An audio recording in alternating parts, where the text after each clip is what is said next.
Masalah gue pas gaji UMR adalah gue baca 997 buku tentang cara jadi miliarder. Kebanyakan nggak ada gunanya anjir. Tapi 3 ini nih yang bakal bikin lu kaya raya. Nama gue Pandeka, perencana keuangan profesional, belasan tahun kerja di luar negeri, dan investasi gue ada beberapa miliar. Belum banyak tapi alhamdulillah. Buku pertama yang bikin gue obsesi jadi miliarder adalah Al-Quran.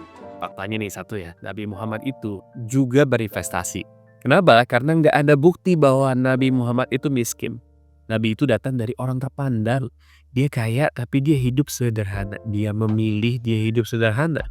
Beliau beli, jual, berdagang, dan bikin partnership. Itu akhirnya apa? Itu investasi ilmu dan investasi pertemanan. Sebelum Islam, Nabi belajar dagang dari pamannya Abu Thalib. Beliau trader berpengalaman yang pernah pergi ke Syam buat berdagang. Beliau ngerti budaya lokal, harga, produk, dan kebiasaan pasar. Begitu Nabi tiba di Madinah dan bangun masjid, hal pertama yang beliau bangun setelah itu adalah apartemen untuk istrinya.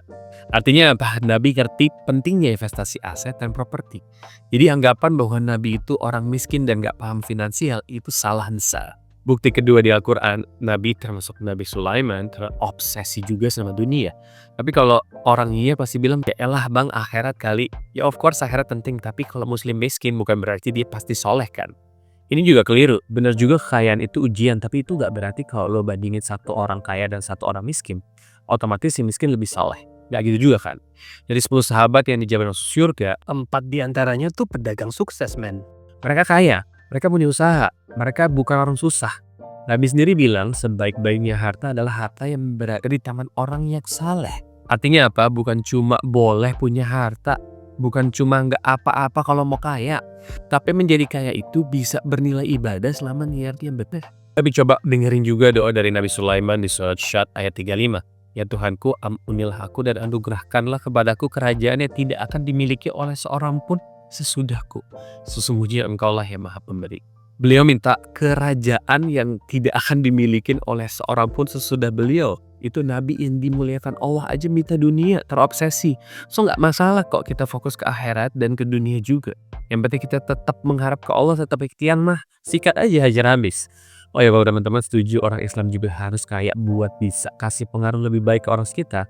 Bahwa orang Islam nggak bisa tuh jadi mediocre atau orang biasa-biasa aja, coba tulis di kolom komen ya. Ya kalau nggak setuju atau nggak setuju tulis juga. Tapi praktek di dunia modernnya kayak gimana? Nah makanya kita masuk ke buku kedua. Buku kedua yang merubah gua dari gaji UMR sampai sekarang adalah The Simple Path to Wealth. Karena lo tau apa hal paling penting soal uang? Bukan gaji tinggi, bukan hoki, tapi kebebasan. Karena itu di buku The Simple Path to Wealth, J.L. Collins pengarangnya langsung ngebuka mata kita bahwa tujuan akhir dari punya uang itu cuma satu, freedom atau kebebasan.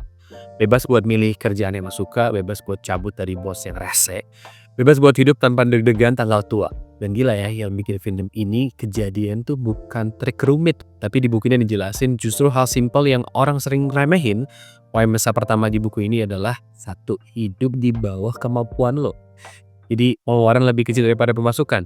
Dan anggap utang itu musuh, apalagi pinjol. Buku ini keras banget ngomong, lo gak akan pernah bebas kalau gaya hidup lo ngalahin penghasilan lo. Lo kerja 10 tahun, tapi kalau tiap naik gaji lo ikut naik gaya hidup, ya selesai. Kayak balapan di treadmill, capek gak kemana-mana tapi gak baju-baju. Tapi yang lebih parah, banyak orang nganggep utang itu normal. Malah J.L. Collins pengarang di buku ini bilang utang itu intah yang nempel di dompet lo. Lo mau beli motor, keren kek, tapi kalau langsung cicil, tiba-tiba lo bukan milik diri lo lagi, lo menjadi pemilik banknya, yang leasingnya.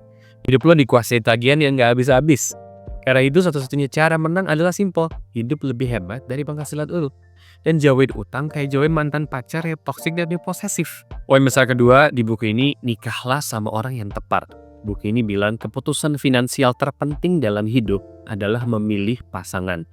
Ini lebih penting dari gaji, pekerjaan, bahkan tempat lu tinggal. Contoh yang gampang, kalau lo nabung 500.000 tapi si dia belanja 700.000, lo invest tiap bulan tapi dia ambil cicilan baru tiap bulan. Lo mau masa depannya tenang tapi dia maunya barang-barang yang bikin kelihatan kaya. Bisa dipandang orang lain, dia salam nih. Makanya J.L. Collins pengarang bukunya tegas di buku ini bilang bahwa pasangan itu bisa melipat gandakan uang atau utang. Kalau lo pilih yang tepat, uang lo tumbuh 2 kali lebih cepat. Kalau lo pilih yang salah, uang lo bocor 10 kali lebih cepat. Poin ketiga dari buku Simple Path to Wealth yang ngebuka pemikiran gue adalah jangan milih saham, apalagi saham multi-bagger. Jangan beli kripto terutama pemula, invest aja di paket saham ETF VTSAX. Milih saham satu-satu itu tuh susah banget. Kayak disuruh nebak besok perusahaan mana yang bakal sukses. Gak ada yang bisa nebak juga sebenarnya. Orang dewasa aja sering salah. Karena itu buku ini bilang ada cara yang jauh lebih gampang, lebih simple. Kita beli ETF. ETF itu kayak satu kotak besar yang isinya banyak perusahaan sekaligus paket saham. Kayak beli murah misalnya Rp200.000, kamu udah jadi investor ribuan saham sekaligus. Jadi lo nggak perlu milih satu-satu. Lo beli paket aja, isinya perusahaan di dalamnya ikut kebeli semua. Contoh ETF terkenal itu VTSAX. Isi kotak VTSAX itu sekitar 4.000-an perusahaan Amerika. Ada Apple, ada Google, ada Microsoft, ada Tesla, ada Coca-Cola, ada Netflix, macem-macem deh. Dan ribuan perusahaan lain yang mungkin kalian belum pernah dengar juga. Kalau satu perusahaan jelek, tenang, masih ada ribuan teman-teman ya perusahaan lain yang bagus. Jadi kotaknya tetap tumbuh, paketnya jadi tetap bagus gitu. Banyak penopang ya, itu kenapa ETF itu aman buat pemula. Lebih aman, gampang tinggal beli paketnya aja. Untungnya berapa? Rata-rata ETF besar kayak VTSAX itu tumbuh sekitar 10% per tahun. Bukan setiap tahun persis 10% ya, tapi rata-rata jangka panjangnya segitu. Nah sekarang bayangin gaji lo misalnya UMR, dan lo cuma bisa nabung 200.000 aja sebulan. Kedengarannya kecil banget ya, tapi impact yield efeknya kalau lo taruh di ETF dan tumbuh 10% per tahun, hasilnya bakal gila banget. 10 tahun bisa jadi 40 jutaan, 20 tahun bisa jadi 150 jutaan, 30 tahun bisa jadi 700 jutaan, dan 35 sampai 40 tahun bisa jadi miliaran.